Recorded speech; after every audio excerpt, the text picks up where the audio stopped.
आमच्या घरात सगळं सुखाने चालायचं, सगळं सुखाने आणि फुल दादागिरीने चालायचं.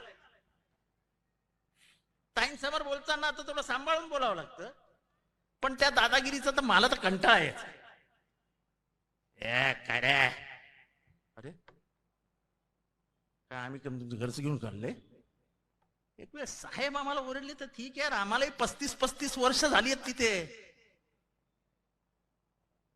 आणि तुम्ही वारसा घेऊन आलाय. आम्ही तर रस्त्यावरची पोरं होतो. पण सगळं देऊन सुद्धा साहेबाने काय दिलं, घरी का नाही बसत.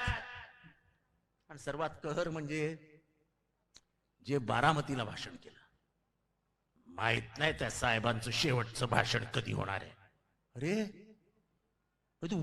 तुम्ही विचार काय करताय की साहेब जाणार कधी?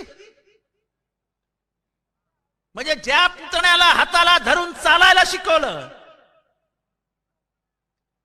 ज्या पुतण्याला 91 साली पहिल्यांदा लोकसभेत पाठवलं, नंतर सातत्याने विधानसभेत आणलं, मी विकास केला, मी विकास केला, मी विकास केला. अरे तो मतदारसंघ त्याच कोणी केलं? सगळं जन्माला कोणी घातला? तो मतदारसंघ जन्माला घातला शरद पवार साहेबांनी. अरे अखंडारी कोणी करू शकतो. उद्या मला दिलं असतं तर मी पण केली असते. अजित पवारांनी काय मोठी गोष्ट केली? दर भाषणात मी 6 वाजता उठतो, मी 6 वाजता उठतो, मी 6 वाजता उठतो. इथले माथाडी कामगार किती आहेत? किती वाजता उठतो? किती वाजता उठत? अरे इथला गिरणी कामगार, इथला माथाडी कामगार, इथला हमाल 4:30 वाजता पहिली गाडी येते. 4:30 वाजता तो विटी स्टेशन आणि बॉम्बे स्टेशन, सेंट्रल स्टेशनला 4 वाजता पोहोचतो आणि बॅग उचलायला सुरुवात करतो. पण तो नाही बाहेर येऊन सांगत मी 4 वाजता उठतो, मी 4 वाजता उठतो, मी 4 वाजता उठतो. साहेब स्वतः सकाळी 7 वाजता उठतात, 7:00ला लोकांना भेटायला सुरुवात करतात. आजपर्यंत त्यांच्या 60 वर्षाच्या आयुष्यात साहेबांनी कधी सांगितलं मी 6 वाजता उठतो? अरे ते आपलं कर्तव्य आहे, आपलं काम आहे. आणि तुम्ही करणार काय? उठणार, बारामतीच्या एकाच रस्त्यावर जाणार, तीच वाळू, तीच रेती, तेच दगड, तोच इंजिनियर आणि तेच अजित पवार.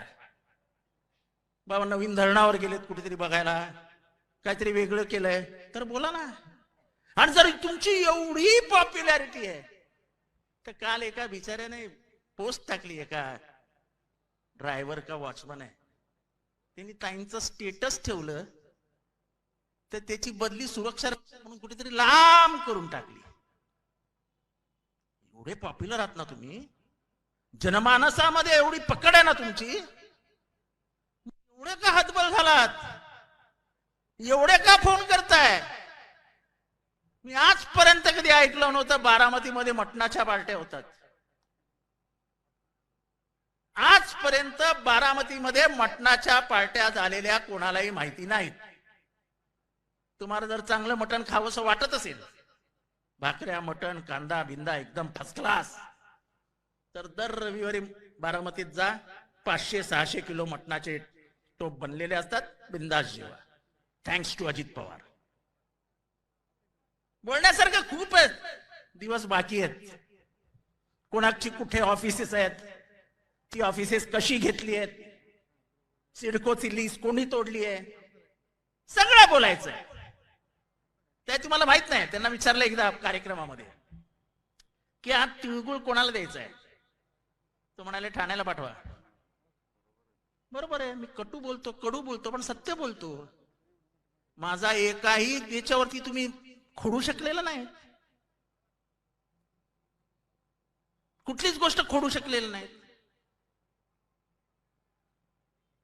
तुमच्यावरती डिस्क्लेमर लागला, तुमच्यावरती सर्वोच्च न्यायालयाने ताशेरे झाडले, तुम्ही डिस्क्लेमर लावा म्हणून, तुम्ही आजही लावत नाही. ह्याच्या विरुद्ध आम्ही बोलणार ना. पण आम्हाला एवढंच सांगायचंय पुरंदर आणि इथे जमलेल्या सगळ्यांना की ही निवडणूक साहेबांच्या इब्रतीची आणि इज्जतीची निवडणूक आहे. ही निवडणूक आमची नाही आहे. जे काही उद्धव ठाकरेंबरोबर झालं, जे काही शरद पवारांबरोबर झालं, ही महाराष्ट्राची संस्कृती नाही. महाराष्ट्राने कधी गद्दारी सहन केली नाही. मग ती गद्दारी खंडोजी खोपड्याने केलेली असो, नाही तर ती गद्दारी सूर्याजी पिसाळने केलेली असो, पण महाराष्ट्राने सूर्याजी पिसाळांच्या अवलादींना कधीच मोठं केलं नाही. हा महाराष्ट्राचा इतिहास आहे. अशाच ताज्या बातम्यांसाठी बेल आयकॉन दाबून चॅनलला सबस्क्राईब करा. धन्यवाद.